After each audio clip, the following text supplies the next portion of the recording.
C'est l'une des infrastructures les plus disputées dans le sud de l'Ukraine depuis le début de la guerre.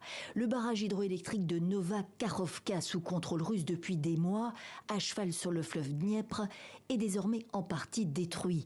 En attestent ces photos satellites de la société Maxar, datées du 5 juin. Qui est responsable ? Ce n'est pas encore clair. Les deux parties belligérantes, ukrainienne et russe, s'accusent mutuellement d'avoir fait sauter l'ouvrage construit dans les années 50. Il approvisionne la région en eau jusqu'à la Crimée, annexée par la Russie, plus au sud.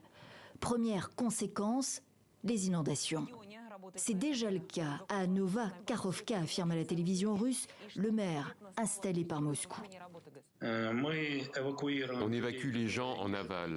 De nombreuses infrastructures ont été inondées. Des stations d'épuration, des lignes électriques ont été détruites et des maisons aussi. L'eau s'écoule sans retenue. 16 000 personnes sont en zone critique selon les autorités ukrainiennes.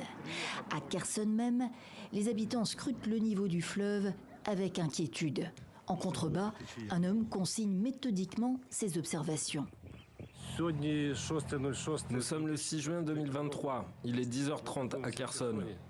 Après une explosion au barrage, l'écoulement du fleuve et de ses affluents est très puissant.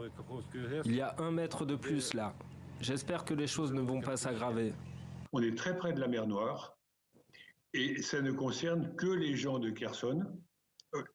C'est tout. Et les gens de Kherson, normalement, ils sont déjà un peu loin et donc le niveau d'eau va monter, mais pas énormément. L'autre interrogation majeure, c'est la conséquence sur la centrale nucléaire de Zaporijia, sous contrôle russe depuis plusieurs mois également. Elle se trouve 150 km en amont du barrage.